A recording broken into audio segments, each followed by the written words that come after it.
Paramshanti Bapuji, welcome. Today I've come to you with a new topic that is regarding a video that I saw recently. It mentioned that 1,60,000 monks through the practice of meditation attained the rainbow body, also called diamond or light body, and achieved enlightenment. I will go into the published details on how did they achieved the realization and became enlightened. I will also talk about what you can and what you can't do with the rainbow body. They have provided many examples of it, and some mentioned that their bodies simply disappeared. We will touch on what Indian scriptures have to say about this phenomenon. What we want to know is whether this is possible, and if yes, how can people go about practicing it and make their bodies disappear? Please explain. Yes, in the past 2,000 some odd years ago, this used to be a common thing in our religion that is filled with stories of deities and demigods able to do this. However, now the elements have become heavier, and so it would be difficult. Even in the Dwapara Yuga or the Bronze Age, as per Hindu scriptures, a lot of people used to turn to light and disappear. They would turn their physical body to light.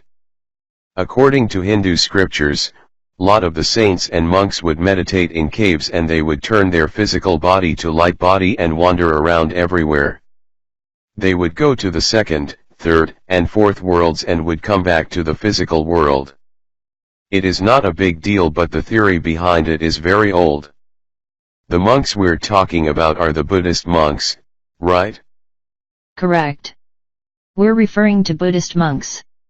One thing to note is that Lord Buddha never gave the knowledge of the soul or the Supreme Soul. Buddhists don't believe in it. They don't have the belief, or they don't have faith in it. Yes, they generally talk about good karma and redemption. The path of peace. As the Buddhist religion spread, their teachings diverged into several branches. As such, there has always been addition and alternation to their original teachings. They have 71 divisions, they all alterations the original teachings, just like Bhagavad Gita had numerous revisions and alterations.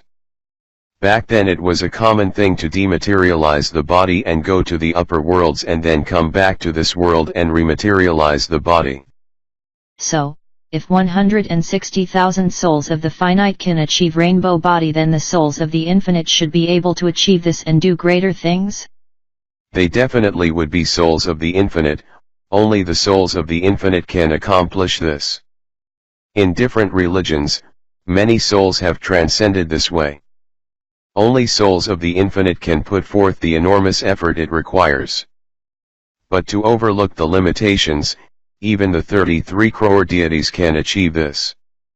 The 33 crore deities that reside in the heavenly realms would occasionally come to earth and reside here for some time, and they would leave whenever they fancied it. In reference to the knowledge that you've provided on materialization and dematerialization, I want to provide an example of a certain Lama who died at the age of 84. At his time of death, his body that was 5 feet and 10 inches tall transfigured into 1-inch body. Another case is of a priest whose body started turning very small 7 days before his death, and in the end, it dematerialized just like how Kabir's body disappeared as per the scriptures. Similar to how souls in the Golden Age used to travel this way, I've heard of Yudhishthira traveling in the same manner in Mahabharata. To the people that are thinking that our topic on materialization and dematerialization of the physical body is impossible and utter rubbish, I want to say that this is actually documented under various religious faiths. We can find a lot of examples of this if we read our ancient scriptures. Ancient Aliens TV show also referred to instances where deities would turn into humans and they would impart certain knowledge or teach others and dematerialize when they're done. The act of dematerialization used to be common back in the days. Even today, deities from the second or third worlds would covertly go to Mount Everest to visit Lord Shankar. As science refers to the existence of dimensions, that is, first, second, third, 10th, etc., deities from distant places and various dimensions come here to visit the physical form of Lord Shiva. Are you able to see them? You can't. If we talk about demons that reside in the underworld, when they attack the heavens, they would go from the underworld and attack Lord Indra's kingdom in the heavenly realm. This is recorded in Hindu scriptures. There is a story about King Bali who used to live in the third level of the underworld. There are 7 levels of the underworld and Atal, Vithal, and Sutal are the first 3. King Bali resided in Sutal. He took his demonic army to the heavens, defeated Lord Indra and took control of his kingdom. He then became the new Lord Indra. So because the heavenly realm is above several levels of this world, it would be impossible to go there now with our physical bodies. Going there, defeating, and replacing Lord Indra as written in the scriptures is not practical now. These are things that happened long time ago, back in the ancient days. Today, there are many monks and hermits that reside in the Himalayas that do not meet anyone. I have mentioned in it many videos. I want to mention to the viewers that we have a very popular video titled Mystery of Supernatural and Otherworldly Creatures, and in it we talk about Pilot Baba and other hermits, and we did hit on the topic of materialization and dematerialization in that video. Even today, there are great monks and hermits that hide and reside in the Himalayas that do not meet or greet anyone. They can take their subtle bodies and visit the 3 worlds whenever they want.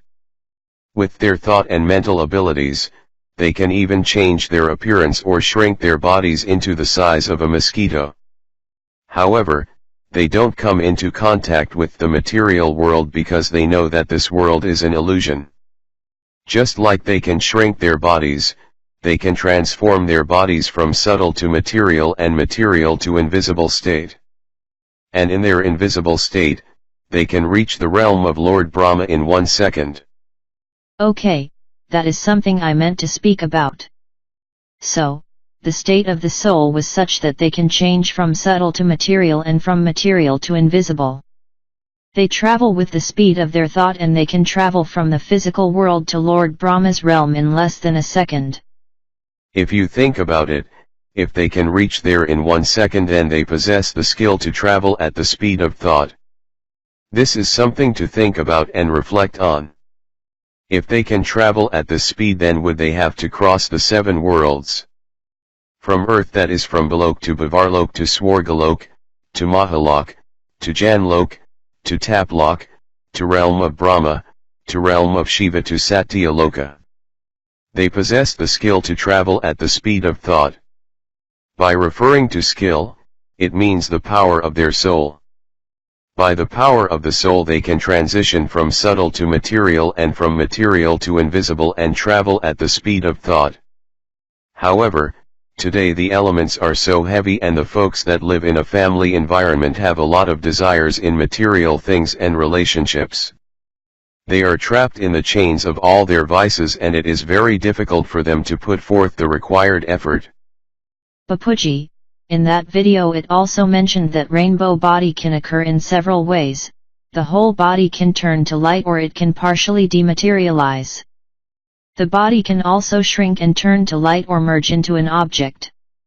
After the physical body ceases to exist, they achieve liberation. Once they activate the rainbow body, they can leave imprints of their hand or feet onto stones. It's written that these types of miraculous things are capable with the rainbow body. This is true. When the soul gets power and become egoless and desireless, then the soul gets knowledge. These souls already have the inclination from a very young age. These souls turn to monkhood, live in forests and immerse themselves in prayer and meditation. They quit eating and drinking, some even live just on air. Bapuji, I want to expand a little on the video regarding this. It mentioned that if you get rid of your material desires and ego, the soul would be able to leave the earth. As mentioned in our scriptures, it is also possible for soul to take their body with them. Yudhishthira is an example of this. They also mentioned about Dzogchen, which is the specific type of meditation that helps you to attain the rainbow body. They talked about a Buddhist monk that recently achieved the rainbow body state, along with the reports of 160,000 monks that have achieved this. Rainbow body means the ultimate stage of enlightenment and the transformation of the five elemental gross body to pure light of the rainbow colors. It talked about how human beings can achieve this state of enlightenment and how Dzogchen was taught prior to the four schools of Buddhism. The meaning of Dzogchen is great perfection, and with the rainbow meditation one can transform their body to luminous body, and this will only happen when a soul become egoless and desireless. According to Islamic tradition, it is referred to as the super celestial body, and it is considered as the most pure and ultimate stage. It is also referred to as the diamond body by some. Ancient Egyptians refer to it as the luminous body and some refer to it as the divine body. Let me know what your thoughts are on this. Our scriptures talk about it a lot. It used to be common in the Golden Age. There is never any death or rebirth in the Golden Age. You could leave your body whenever you wished. When they wished for it, they would transform from material to invisible body and would go to the heavenly realm or the second realm. Later, if they wished that they want to come to the physical, they would materialize their body, and usually they come here as a group, sometimes in group of thousands. I once went to Guru Shikhar Peak at Mount Abu, and someone told me a story in which around 80 or 800,000 people meditated there and went to heaven. Many kings meditated there, and there is a particular cave there in which King Gopichand of Bengal, who renounced his thrones and left his 400 wives seeking enlightenment. So, this was a common thing in our old religious traditions. I've mentioned this in another video that 198 crores years ago, 33 crore demigods and goddess came here from the great universe in their formless state. To talk about the power they had, if we look at string theory, when we break down an atom, you get electron, proton, and neutron. If you fuse proton, you get light. If you fuse it again, you get more light, and so forth. In this manner, if you fuse atoms, you get a supreme atom, and if you fuse two of supreme atoms, you get supreme atom, and so on. Even with all these achievements, science would not be able to reach the soul.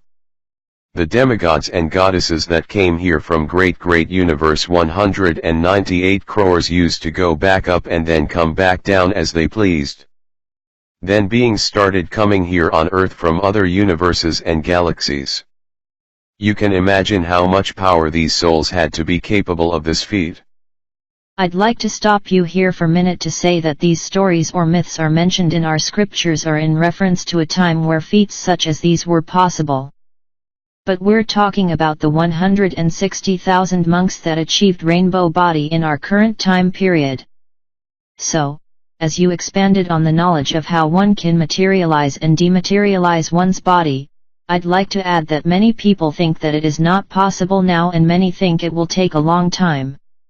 The reason why I'm talking about it now is because I want to know how an individual can dematerialize their body in this day and age. It is possible to dematerialize, but it takes a lot of effort. These monks start their progress from a very young age. They have no knowledge or contact with the outside world. They're gradually tutored in the practice of attaining it. And this is not something that they've been at for one lifetime, they've been doing the practice for many lifetimes. It's only after several lifetimes that they attain the light body. Yes, it is mentioned in our scriptures that saints and hermits practice meditation for several thousand years before achieving this type of power. That's right.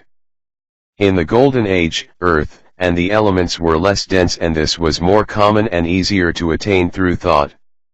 However, even today in the Iron Age, this is possible. As Lord Krishna, who was an avatar of the Almighty Authority, said in Gita, "Become soul conscious and remember the Supreme Soul. In the end you will be absolved of all your sins and karmas, and you will be taken to the Supreme Abode." As mentioned in Gita, whomsoever you remember, you will attain them. Lord Krishna never said to leave all your worldly duties, you just need to constantly remember the Almighty Authority in your daily activities. It is said that the greatest ashram is one's home. Bapuji, Here we are talking about monks who have dematerialized their physical body into light body. Even Lord Krishna left his body behind, he never dissolved his physical body to light body. Doesn't matter who it is, even if it is the Almighty Authority, anyone that comes down to the physical world needs to meditate and put in the effort to dematerialize out of here. I too meditate and stay in soul conscious state. I report to you what I've seen in the upper worlds, as I've seen it, felt it, and understood it. I've talked about the infinite number or solar systems, galaxies, and universes with varying power levels. It is a result of the work I put into remaining in soul consciousness and in my meditation efforts as I go about daily with the affairs of my physical life. Personally speaking, I remain in physical life and teach the knowledge of the soul conscious. The problem is that human beings are so trapped in the illusory world that they don't have knowledge of the scriptures. What do today's saints and hermits say? Listen to Ramayana, Mahabharata and teachings of the Almighty Authority, and with that you will be saved. They say to go and take bath in the Ganges river and you will be absolved of your sins.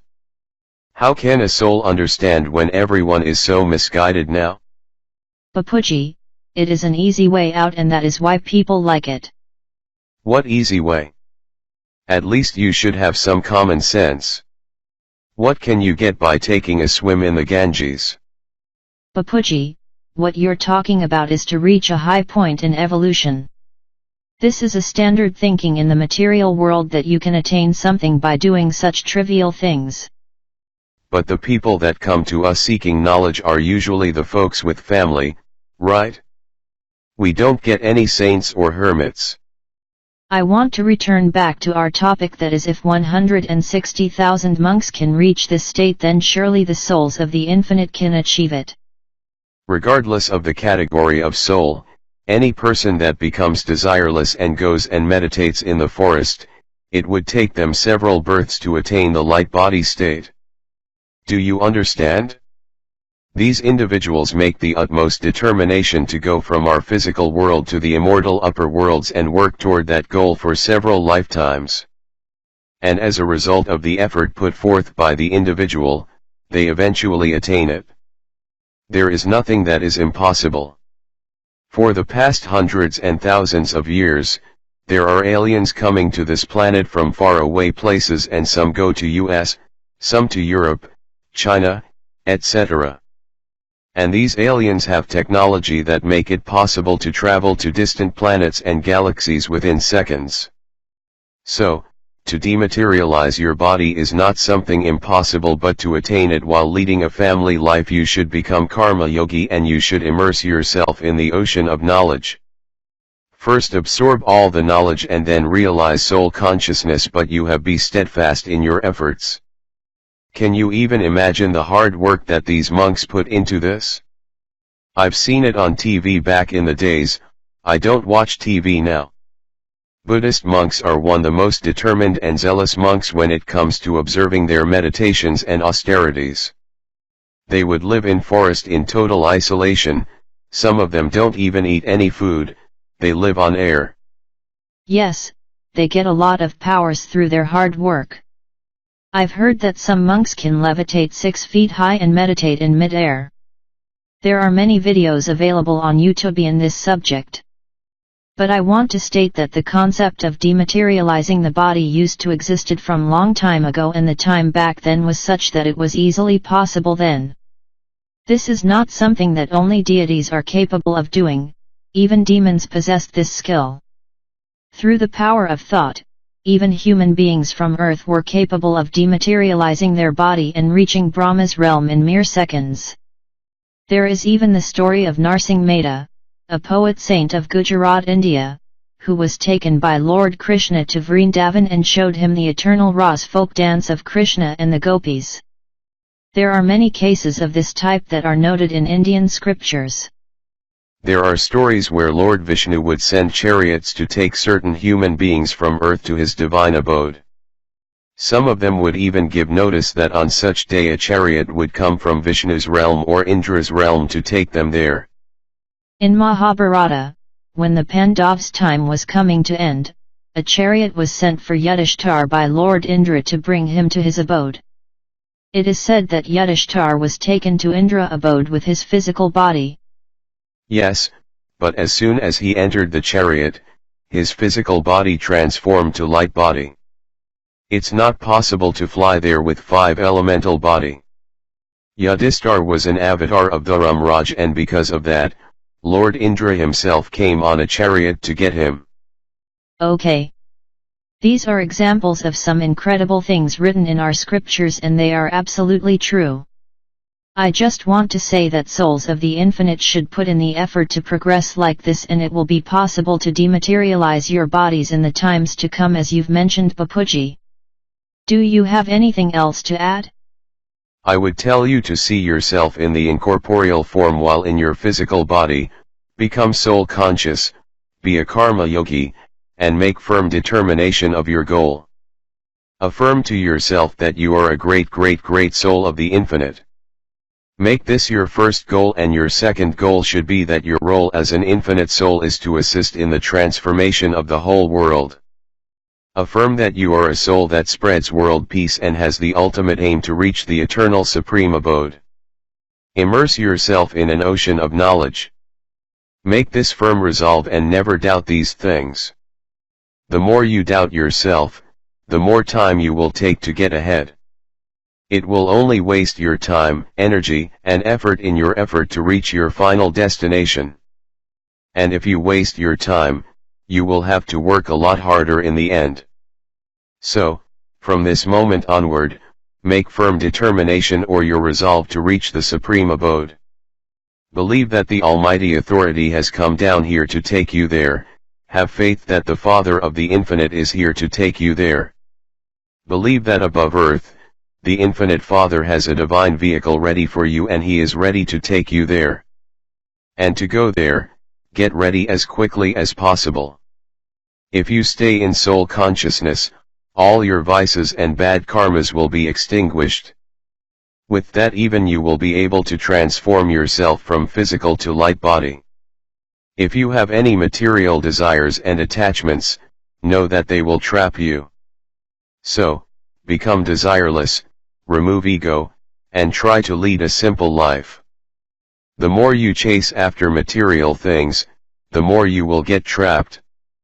Wish well for others and give love to others. Give everyone supreme love and think thoughts of everyone's well-being. Be a gentle soul, a loving and forgiving soul. This is all I will say to the souls of the infinite. This is because this knowledge will only attract the infinite souls. This knowledge is not for ordinary souls. They won't even be able to understand this. They will always be trapped in the illusory material world. This is a very good video because a lot of people from different religions are starting to believe in this. I'll tell all the viewers that I will include a link in the comment and description box to the rainbow body video that I was referring to. The video is in English, and anyone who is interested, please watch it so that they can confirm what we are talking about is genuine. I'll also request the viewers to watch all the videos under the playlist titled Unspoken Truth by Bapuji. I'll also mention that recently we have many brothers and sisters from different cities and countries that have joined our cause. They have provided their phone number to provide support. If you would like to join us, you can contact them. Their available times as to when you can contact them are also listed. They are ready to support you with their time, and hopefully you can also help. Before that, you should watch the complete Unspoken Truth playlist and then contact them. They will definitely help you as much as possible. I will request all viewers to please hit the like and subscribe button. Please add positive comments and share the video.